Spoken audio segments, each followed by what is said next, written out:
l'impact sur le climat. Des millions de cubénis comme toi qui font fondre la banquise en allant faire brûler des cierges à l'église. Toi, ma chérie, tu viens humer la sueur des prolétaires dans le cadre de tes études de gestion. Un reportage sur l'industrie agroalimentaire face à la menace étrangère. Eh bien, dites donc, je ne savais pas qu'il y avait un risque de guerre. Cramez-la, Simon, elle a peut-être des choses à nous proposer. Un truc pour hypnotiser le client, puis lui faire avaler tout ce que l'on veut. Allez, dans son coin, le vilain petit Lana. Allez, patron, s'il vous plaît. Arrête de l'appeler patron. Il est suspendu, je te le dis. Ok, ma petite Greg, je sens que tu vas perdre les pédales. Allez, la gare au planeur. L'anneau au placard.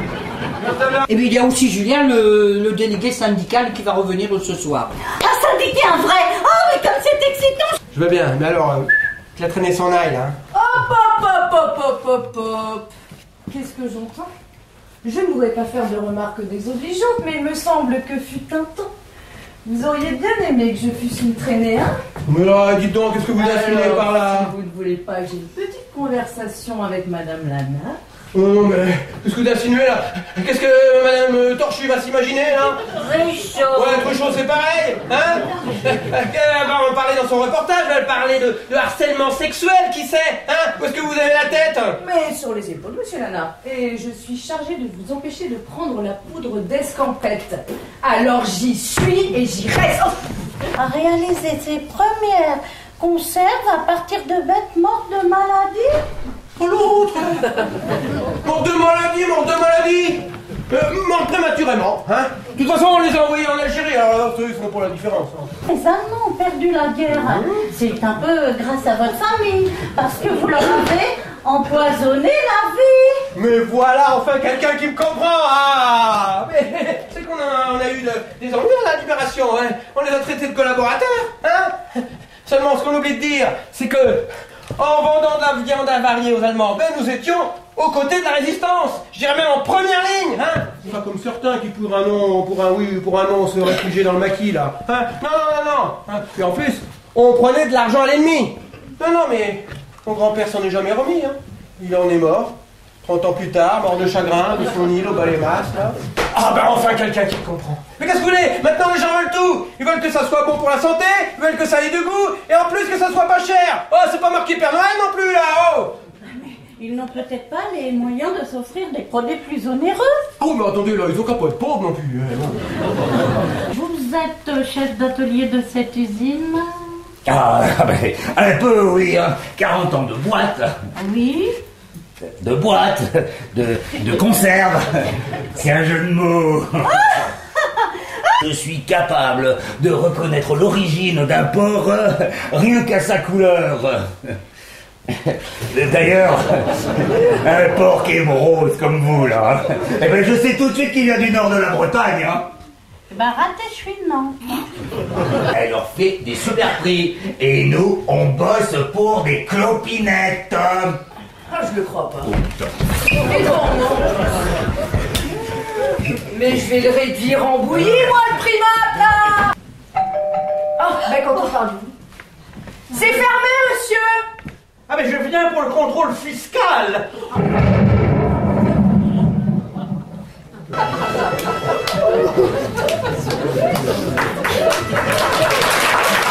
Sans compter les rapports de contrôle, l'électricité, l'extincteur, la médecine du travail et la conformité du matériel. Voilà, merci.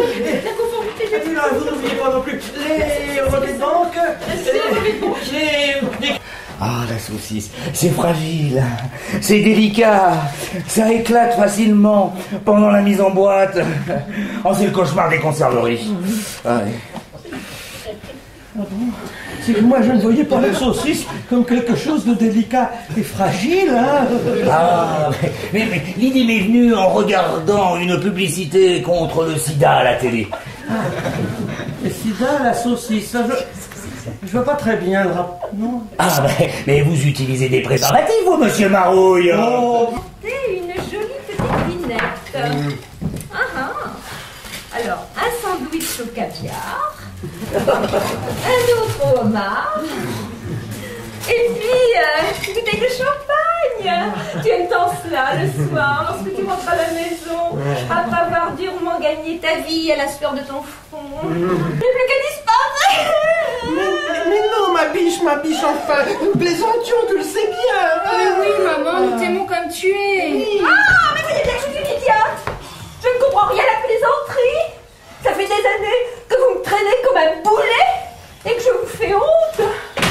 Oh, mais vous n'avez rien à craindre. Je vais bientôt vous laisser vivre en paix. Bon, la vieille, c'est pas bientôt fini, là? Hein, depuis que vous êtes arrivé, on se croit au cirque, là. Non mais, Adrien, le goujat, tu vas pas me laisser insulter par ce malin, fais quelque chose. Il a raison, et avoue que tu l'as bien cherché. Adrien, fais quelque chose. Julien! Je vous hais en tant que syndicaliste, mais je dois reconnaître que vous avez un certain sens de la psychologie. Alors tu accepterais un de ces soirs que je t'invite au cinéma? Avec plaisir, monsieur le syndicaliste. La grande Élie! La grande Élie, oui, tiens! Ah bah tiens, j'ai bien fait de m'absenter 5 minutes, là. J'aurais raté un moment historique dans la vie de l'entreprise. Ah! La fille du patron se faisant violer par le geôlier de son père! Rien, vous savez, c'est tout! Je me présente, Bernard Mabouille, inspecteur contrôleur aux services fiscaux. J'étais venu chercher ma famille.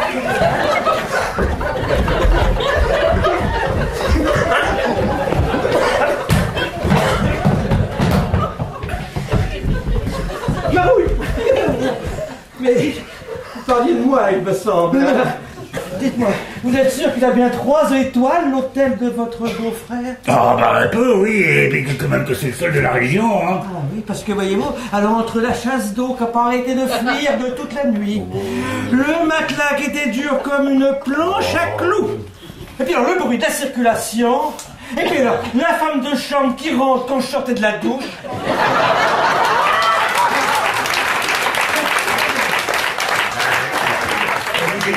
Vous étiez pas tout nu quand même. Oh, mais heureusement que c'était moi, si ça avait été quelqu'un d'important. Enfin, oh, si c'était pas pour vous, mon bon Gérard. Oui.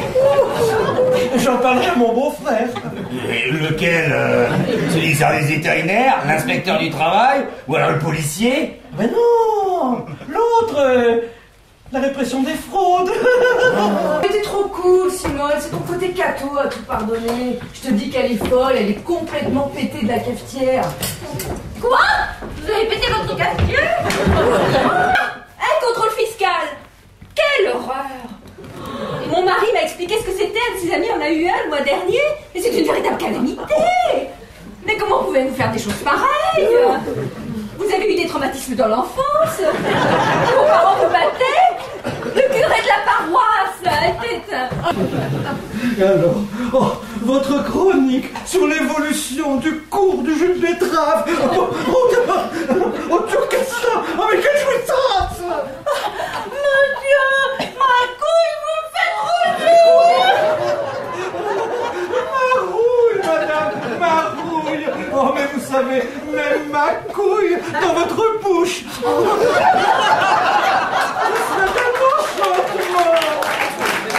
Ensuite, c'est promis, hein. Vous me laissez vaquer.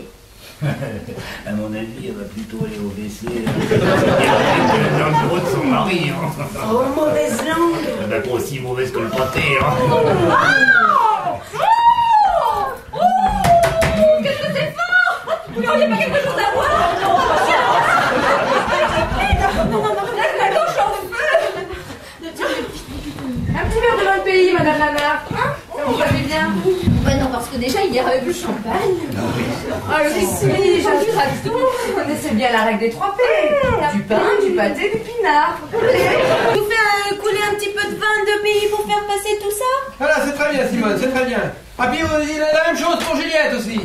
Enfin, juste de l'eau pour moi, pas de vin, merci. Bon alors, de l'eau bénite pour Juliette et du vin de messe pour moi alors, hein? Parce que vous êtes encore là, vous. Ah, puis l'autre, là, le contrôleur fiscal est tout encore là? Ah, mais c'est pire que les morpions, cette race! Ça s'accroche à vos parties, ça vous lâche plus, là, hein? Ah, s'il te plaît, tu m'avais promis de pas t'énerver. Monsieur Marouille est là pour faire son travail. Et Madame Truchot ne cherche qu'à nous aider. Alors essaie, pour une fois, de faire semblant d'avoir l'air de tenter de donner l'illusion que tu aimerais bien sembler aimable. C'est quoi cette phrase à rallonge là, tu te fous de ma gueule? Est-ce que j'ai pas l'habitude d'être aimable? Et il faut t'avouer que... Oh, toi je t'avais dit de la fermer, de rester dans ton coin, hein? Tu sais ce que le Christ a dit, Julien. Tu ne jugeras point. Moi, je fais confiance à Juliette. Je suis sûre qu'avec sa jeunesse, elle a eu une bonne idée. Mais arrête avec tes bondieuseries, tu veux. On sait très bien que c'est dans les églises où il y a plus de cloches. Mais c'est pas possible. Satan t'habille. Qu'est-ce que vous en pensez? C'est génial, c'est proche du communisme. Vous vous emballez pas, mon petit Julien. Simplement du pragmatisme, puisque vous aimez les termes en isme. Simplement, Juliette et moi avons cherché un moyen simple pour sortir de cette foutue logique. La croissance économique. Car, pour paraphraser Marx, si la religion est l'opium du peuple, eh bien, la croissance économique est la cocaïne du libéralisme.